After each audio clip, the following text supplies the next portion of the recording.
Amis du jour, bonjour, nous voici pour une nouvelle vidéo niveau 5e.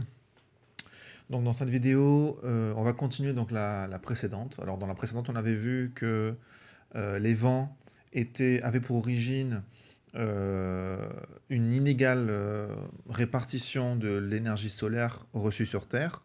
Donc c'est parce qu'on chauffe plus au niveau de l'équateur qu'on va avoir donc une différence de température et que cette différence de température doit être répartie sur Terre. Et pour répartir cette différence, eh ben, on a des mouvements de masse d'air, donc on a des vents qui vont se mettre en place, et que ces vents vont former des cellules qui vont monter là où il fait chaud et redescendre là où il fait froid. On a vu ensuite comment étaient formés les cyclones, avec cette histoire de dépression et d'anticyclone. On va s'intéresser maintenant au courant océanique, puisque c'est aussi un mouvement de fluide, un mouvement de fluide sur Terre, et essayer de comprendre comment ça fonctionne, c'est toujours très intéressant. Donc voici, alors là j'ai l'un des courants marins les plus populaires, c'est ce qu'on appelle le Gulf Stream. Alors c'est un courant marin où on a de l'eau qui va aller de l'Amérique du Nord vers l'Europe, qui va descendre le long de l'Afrique, puis retourner vers l'Amérique du Nord. Et en fait, ça fait une sorte une boucle qu'on a déjà vue, hein, vous vous souvenez, hein, ces fameuses boucles. Donc on a à nouveau une boucle ici, et on peut se demander à quoi sont dues ces boucles. D'accord? Alors, est-ce que ça serait la température de l'eau? Parce qu'on voit que sur le document sont indiquées la température de l'eau. Alors, si c'était la température de l'eau, lorsque l'eau chauffe, l'eau remonte à la surface. Donc on n'aurait pas eu une boucle en surface dans ce sens-là, mais on aurait eu une boucle en profondeur. Et c'est pas ce qu'on a. En tout cas, c'est pas le cas du Gulf Stream. On a d'autres courants marins profonds, mais c'est un autre cas de figure. Là, on va vraiment parler des courants marins de surface, donc au niveau du Gulf Stream.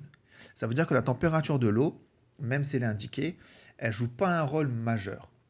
Alors on peut se demander du coup, pourquoi? Pourquoi l'eau irait dans cette direction au niveau de l'Europe et repartirait ensuite vers l'Amérique? Alors, ce qu'on peut regarder, l'hypothèse qu'on peut émettre, c'est peut-être que les vents peuvent nous expliquer ce qui se passe. Alors voyons la direction qu'ont les vents dans cette région. Alors ça, c'est la carte des vents. On voit qu'on a des vents qui vont principalement d'Amérique vers l'Europe, et on a des vents qui vont principalement d'Afrique à l'Amérique. Si je superpose mes deux cartes, donc là j'ai fait une superposition, d'accord? Qu'est-ce qu'on remarque? On remarque que les flèches des vents et les flèches des courants marins sont plus ou moins liées, sont plus ou moins symétriques. On a les flèches dans le même sens, plus ou moins. Ça voudrait dire quoi? Ça voudrait dire que le vent pourrait déplacer des masses d'eau en effleurant la mer et donc être à l'origine des courants de surface. Attention, hein, on parle bien des courants de surface, pas des courants profonds. Les courants profonds, le mécanisme, il est plus lié à la température de l'eau. Alors, pour le vérifier, on peut faire une expérience qu'on aurait fait en classe. Donc là, je vous mets des images de l'expérience. Voilà, parce que on n'est pas en classe, évidemment. Donc, on met une tache d'encre à l'intérieur d'une bassine d'eau, on prend une pipette et on va souffler sur l'eau en rasant l'eau, en effleurant l'eau, d'accord? Et voilà ce qu'on observe. Donc, si je souffle sur l'eau, la tache d'encre va se déplacer. Ça veut dire que l'eau qui est colorée, là, elle était ici avant. Donc l'eau va être entraînée par le souffle du vent. Alors sur ce document-là, on voit que les deux sont dans le même sens. Dans la réalité, il y a un petit décalage qui se crée entre le sens du vent et le sens du courant. Mais bon, c'est pas très grave. Ce qu'il faut retenir uniquement, c'est que le vent va entraîner avec lui des masses d'eau et ce vent va être à l'origine d'un mouvement au niveau de l'eau, de l'océan, et donc être à l'origine des courants marins. Alors, est-ce que c'est important? Oui. Imaginez ici, on a de l'eau chaude qu'on retrouve au niveau de l'Amérique du Nord.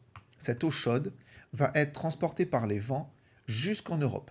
Qu'est-ce qui va se passer en Europe? Cette eau chaude va réchauffer le continent européen. Cette eau chaude va réchauffer en tout cas les masses d'eau qu'on va retrouver au niveau de l'Europe. Ces masses d'eau vont se refroidir au niveau de l'Europe. Elles vont redescendre au niveau de l'Afrique en suivant des vents et elles vont repartir vers les Antilles où elles vont se réchauffer à nouveau. Et donc on va à nouveau avoir un réchauffement. Au niveau de ces courants, on a beaucoup de micro-organismes qui vont vivre dans l'eau et qui vont être transportés par ces courants. Et c'est parce que ces courants existent que, de un, on arrive à répartir un petit peu la chaleur qu'on a sur Terre. Ça veut dire que, imaginons un instant que le Gulf Stream s'arrête pour une raison ou pour une autre, hein. Imaginons que le Gulf Stream s'arrête, on serait quand même bien embêté parce que ça veut dire que toute l'eau chaude qui arrivait ici n'arrivera plus. Et en plus, tous les micro-organismes qui ont besoin d'eau chaude n'arriveront plus ici, et tous les micro-organismes qui ont besoin d'eau froide n'arriveront plus de l'autre côté. Donc, ces courants sont essentiels pour la biomasse de l'océan et sont essentiels pour les climats qu'on va retrouver au niveau des continents, puisqu'ils vont apporter un peu de chaleur ou un peu de fraîcheur en fonction de la région où on se trouve. En bilan, donc, on va écrire que grâce au vent, des masses d'eau se déplacent en surface des océans, provoquant des courants marins. Voilà. Alors, cette vidéo est très courte. Alors, vous avez vu que j'avais écrit devoir au prochain cours. Évidemment, on ne pourra pas faire le devoir. Alors, on fera peut-être le devoir à la rentrée, hein, puisque vous savez qu'on doit rentrer vers le 14. Enfin, ça dépend des niveaux scolaires, mais en tout cas, après les vacances scolaires. Et on va peut-être faire des devoirs, mais je vous préviendrai avant, je vous rassure. Donc, voilà. Donc, je vous donne rendez-vous pour la prochaine vidéo. Et je vous souhaite un bon travail.